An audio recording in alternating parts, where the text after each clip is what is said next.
अस्सलाम वालेकुम व्यूवर्स। आज हम सीखेंगे पार्टिसिपल के बारे में। पार्टिसिपल क्या होते हैं? पार्टिसिपल बेसिकली दो वर्ब को हम कहते हैं। एक हमारा प्रेजेंट वर्ब और एक होता है पास्ट वर्ब। वर्ब के बारे में मैं आपको बता चुका हूँ, एक्शन वर्ड को कहते हैं। जब हम प्रेजेंट फॉर्म के साथ यानी कि वर्ब की फर्स्ट फॉर्म के साथ आईएनजी लगाते हैं तो वो कहलाता है हमारा प्रेजेंट पार्टिसिपल। और जब हम वर्ब की पास्ट फॉर्म के साथ ईडी या ईएन लगाते हैं यानी जिसको हम आम लफ्ज़ों में पास्ट पार्टिसिपल कहते हैं या थर्ड फॉर्म ऑफ वर्ब कहलाती है वो, तो उसको हम कहते हैं पास्ट पार्टिसिपल। पार्टिसिपल का यूज़ बहुत इंपॉर्टेंट है और बहुत इंटरेस्टिंग है। जैसे मैं एक जुमला आपसे बोलता हूँ, ब्रेकिंग न्यूज़ हम अक्सर सुनते हैं, तो उसमें हम कभी गौर करें तो उसमें वर्ब की फर्स्ट फॉर्म के साथ आईएनजी लगाया गया, यानी कि ब्रेकिंग, ब्रेक वर्ब की फर्स्ट फॉर्म आईएनजी। सो ये है हमारा प्रेजेंट पार्टिसिपल। अब इसका फंक्शन क्या है, ये बहुत अहम है समझना। प्रेजेंट पार्टिसिपल बेसिकली काम के कंटिन्यूएशन को शो करता है, यानी कि जो काम हो रहा है। मिसाल के तौर पे मैंने आपसे बोला ब्रेकिंग न्यूज़, यानी कि ये जो खबर मुसलसल ब्रेक हो रही है, कंटिन्यू है, तो इसको हम कहते हैं ब्रेकिंग न्यूज़। हालांकि वो खबर को स्टार्ट होकर काफ़ी टाइम हो चुका होता है, लेकिन फिर भी हम उसको ब्रेकिंग न्यूज़ कहते हैं मखसूस वक्त तक या मखसूस टाइम तक।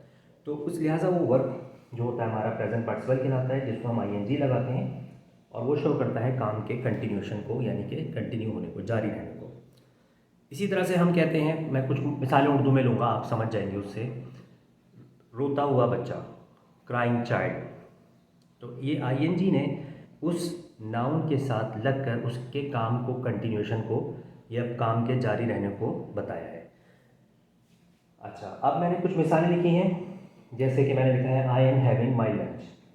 तो यहाँ पर हम पार्टिसिपल को दो तरह से इस्तेमाल करते हैं। जब हम इसको वर्ब की फर्स्ट फॉर्म के साथ आईएनजी लगाते हैं और उससे पहले अगर हमारा हेल्पिंग वर्ब और सब्जेक्ट हो, तो ये पार्टिसिपल एक्शन के कंटिन्यू होने को शो करता है, एक्शन के जारी रहने को बताता है प्रेजेंट फॉर्म में। जैसे कि I am having my lunch, इसका मतलब है कि मैं अपना लंच कर रहा हूँ, यानी ये काम मेरा चल रहा है, राइट। अच्छा, अब उसके बाद दूसरा मैंने सेंटेंस बनाया, he is breaking the law, वो कानून तोड़ रहा है, तो इसका मतलब है वो काम इसमें प्रेजेंट में कंटिन्यू है। अच्छा, अब अगर मैं इन्हीं दो जुमलों को, इनके साथ अगर मैं वर्ब की आईएनजी फॉर्म के साथ नाउन लगा देता हूँ, मिसाल के तौर पे मैंने कहा ब्रेकिंग न्यूज़, तो अब ये काम के कंटिन्यू होने को शो कर रहा है मुसलसल, और चूँकि नाउन के साथ आ रहा है तो लिहाजा ये बन जाएगा एडजेक्टिव पार्टिसिपल। तो पार्टिसिपल के दो फंक्शन हमने यहाँ देखे, एक वर्ब की तरह और एक एडजेक्टिव के तौर पे। जब हम हेल्पिंग वर्ब के साथ आईएनजी लगाएं प्रेजेंट पार्टिसिपल, तो वो कहलाएगा हमारा वर्ब फॉर्म ऑफ पार्टिसिपल। अगर हम पार्टिसिपल जो है हमारा प्रेजेंट पार्टिसिपल यानी आईएनजी के बाद कोई नाम लिखें, जैसे मैंने आपसे कहा ब्रेकिंग न्यूज़, क्राइंग चाइल्ड, तो ये नाम है चाइल्ड, उससे पहले आ रहा है ब्रेक क्राइंग, और न्यूज़ नाउन उससे पहले आ रहा है ब्रेकिंग, तो लिहाजा ये बन जाएगा हमारा use of participle as an adjective, क्योंकि ये नाम से पहले आके नाउन को डिस्क्राइब कर रहा है। तो पार्टिसिपल के दो फंक्शन हमने देखे प्रेजेंट में, एक एज अ वर्ब, जैसे कि I am having my lunch, मैं अपना लंच कर रहा हूँ, तो यहाँ पे हैविंग काम को बता रहा है क्योंकि ये हेल्पिंग वर्ब के साथ और सब्जेक्ट के साथ आ रहा है। अब मैं अगर इसके साथ बोलता हूँ ब्रेकिंग न्यूज़, तो अब नाम से पहले आ रहा है आईएनजी पार्टिसिपल, तो ये बन जाएगा एडजेक्टिव। तो पार्टिसिपल के दो फंक्शन हमने प्रेजेंट में देखे। अब हम देखते हैं पास्ट में। पास्ट में भी एडजेक्टिव का भी काम करता है और वर्ब का भी काम करता है। अब जैसे मैंने एक जुमला बनाया, विंडो हैज़ ब्रोकन, खिड़की टूट चुकी है या शीशा टूट चुका है, तो अब यहाँ पर सब्जेक्ट के साथ हेल्पिंग वर्ब के साथ आ रहा है, तो लिहाजा ये जो ब्रोकन है पास्ट पार्टिसिपल, तो ये हमारा कहलाएगा पार्टिसिपल ऑफ वर्ब, यानी कि वर्ब का काम कर रहा है, एक्शन शो कर रहा है जो कंप्लीट हो चुका पास्ट में। अब अगर मैं इसको नाउन से पहले लगा दूँ, जैसे ब्रोकन विंडो, टूटा हुआ शीशा या टूटी हुई खिड़की, तो अब ये नाउन के साथ आ रहा है, यानी नाउन से पहले, तो ये नाउन को डिस्क्राइब कर रहा है, विंडो को, ब्रोकन पास्ट पार्टिसिपल, तो लिहाजा ये कहलाएगा हमारा एडजेक्टिव पार्टिसिपल। तो पास्ट पार्टिसिपल भी हमारे दो काम करता है वर्ब की तरह, जब हम इसको सब्जेक्ट हेल्पिंग वर्ब के बाद लिखें, जैसे मैंने लिखा विंडो हैज़ ब्रोकन, तो ये वर्ब का काम कर रहा है। अगर हम इस पास्ट पार्टिसिपल को नाउन से पहले लिख दें, तो हमारा ये एडजेक्टिव बन जाता है पास्ट पार्टिसिपल। तो बेसिकली ये मखसूस जुमलों में इस्तेमाल होते हैं।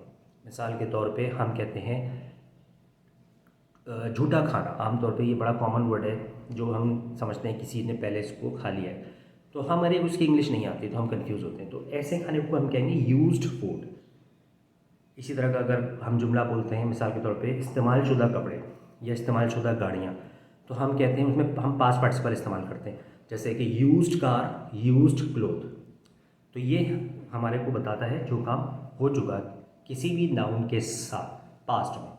अब हम जब आईएनजी के साथ किसी नाउन को इस्तेमाल करते हैं तो ये बताता है वो नाउन जो है अपने कंटिन्यू एक्शन में है। जैसे कि फॉर एग्जांपल लिविंग रूम हमारे घर में होता है, तो वो कमरा जो हम मुसलसल इस्तेमाल कर रहे होते हैं, जहाँ पे हम रोज़ाना की बुनियाद पे रहते हैं, जो हमारे घर का कॉमन रूम होता है, लिहाजा उसको हम कहते हैं लिविंग रूम। तो उसमें हम प्रेजेंट पार्टिसिपल इस्तेमाल करते हैं, यानी कि वो आईएनजी के साथ हम नाउन रूम को यूज़ करते हैं, तो वो एडजेक्टिव का भी काम करता है और हमें ये बताता है कि इस रूम को हम कंटिन्यू बेसिस पे इस्तेमाल कर रहे हैं, लिहाजा उसका नाम हम लिविंग रूम कर देते हैं। ड्राइंग रूम, जैसे कि वो कंटिन्यू यूज़ होता है उस रूम का जब हमारे गेस्ट आते हैं, मेहमान आते हैं, तो लिहाजा हम उसमें प्रेजेंट पार्टिसिपल के साथ उस नाउन को इस्तेमाल करते हैं। इसी तरह से पास्ट पार्टिसिपल को भी बहुत सी जगहों पे नाउन के साथ इस्तेमाल किया जाता है जब एक्शन फिनिश हो चुका हो उस नाम के साथ। जैसे मैंने आपको बोला टूटा हुआ शीशा या टूटा हुआ गिलास, तो ब्रोकन गिलास। इसी तरह से मैंने बोला खुली हुई खिड़की, ओपनड विंडो। तो ये पार्टिसिपल हमारे उन मखसूस उर्दू के वर्ड्स को बनाने में हेल्प करते हैं जिसमें हम आमतौर पे कंफ्यूज होते हैं। तो लिहाजा इन पार्टिसिपल का अगर हम खुलासा करें, बॉटम लाइन देखें, कंक्लूजन देखें, तो हमें पता चला कि इनके दो फंक्शन हैं, एज अ वर्ब और एज अ पार्टिसिपल। वर्ब कब, जब इनके साथ हम हेल्पिंग वर्ब लगाते हैं। अगर हम प्रेजेंट में बात कर रहे हैं तो आईएनजी के साथ अगर हम is am are helping verb के बाद इनको बोलें तो ये काम के जारी होने को बताते हैं। और एज अ नाउन कब है, जब हम इनको किसी एज एडजेक्टिव कब है, जब हम इनको किसी नाउन से पहले यूज़ करें तो उस नाम के कंटिन्यू होने को शो करते हैं, जैसे ब्रेकिंग न्यूज़ मैंने आपको बताया। इस तरह से पास्ट पार्टिसिपल की बात करें, ये एडजेक्टिव का भी काम करता है और ये वर्ब का भी काम करता है। अब एडजेक्टिव का काम कैसे करेगा, जब हम इसको किसी नाम के साथ इस्तेमाल करें, मिसाल तौर पे यूज्ड कार, यूज्ड बुक्स वगैरह। और हम इसको एज अ वर्ब कब इस्तेमाल कर सकते हैं, जब हम किसी सब्जेक्ट और हेल्पिंग वर्ब के साथ इस्तेमाल करें तो ये काम के मुकम्मल होने को शो करता है। तो ये था पार्टिसिपल का यूज़ प्रेजेंट और पास्ट। अब मैं आपको कुछ जुमले बताऊंगा जिनको आप अपने तौर से बनाकर मुझे कमेंट बॉक्स में बताएंगे। मिसाल के तौर पे इस्तेमाल शुदा, फॉर एग्ज़ाम्पल मैं इस वर्ड को थोड़ा सा चेंज करता हूँ, मैं अपने किताबें पढ़ चुका हूँ। ये मैंने एज अ वर्ब यूज़ किया है पार्टिसिपल को। अब मैं बोलता हूँ इस्तेमाल शुदा किताबें, इसकी ट्रांसलेशन। इसके अलावा अगर मैं इसको आईएनजी में आपसे पूछूं दो जुमले, मैं अपना काम मुकम्मल कर रहा हूँ, प्रेजेंट पार्टिसिपल में आप बना के बताएंगे। और इसके अलावा इसी को मैं कंटिन्यू में अगर यूज़ करना चाहूँ, खेलते हुए बच्चे, या फॉर एग्ज़ाम्पल मैं एक दूसरा जुमला लेता हूँ जलती हुई लकड़ी। तो अब इन दो को आप अलग अलग बताएंगे कैटेगोरिकली, यानी कि आपने मुझे प्रेजेंट का इस्तेमाल भी बताना है एज अ वर्ब, जो मैंने दो जुमले बोले, और as a adjective present participle का। और ऐसे ही मैंने जैसे आपको पास्ट के दो जुमले बताए एज अ वर्ब और एज अ एडजेक्टिव, तो वो भी आप मुझे बताएंगे। तो जो भी व्यूअर सही जवाब देंगे उनका मैं नाम लिख के नेक्स्ट वीडियो में बताऊंगा और कमेंट में उनके नाम के साथ मैं रिप्लाई करूंगा कि उनका जवाब सही है या गलत है। लास्ट में मैं आपको बताना चाहूँगा कि पार्टिसिपल बेसिकली वर्ब की ही दो शक्लों के नाम है, प्रेजेंट और पास्ट। इनका इस्तेमाल मैंने आपको बता दिया डिटेल से। मुझे उम्मीद है कि ये बहुत आपके लिए इम्पॉर्टेंट होगा और बहुत इजी होगा आपको इंग्लिश को इम्प्रूव करने में। लास्ट में मैं बताना चाहूँगा अपना कॉन्टैक्ट डिटेल्स जो मैंने डिस्क्रिप्शन बॉक्स में दे रहा हूँ। बहुत सारे व्यूवर्स ने मुझसे रिक्वेस्ट की थी कि कॉन्टैक्ट डिटेल दें ताकि हमें कोई सवाल पूछना हो, कोई इंग्लिश से रिलेटेड कोई प्रॉब्लम हो तो हम आपसे रब्ता करके मालूम कर सकें।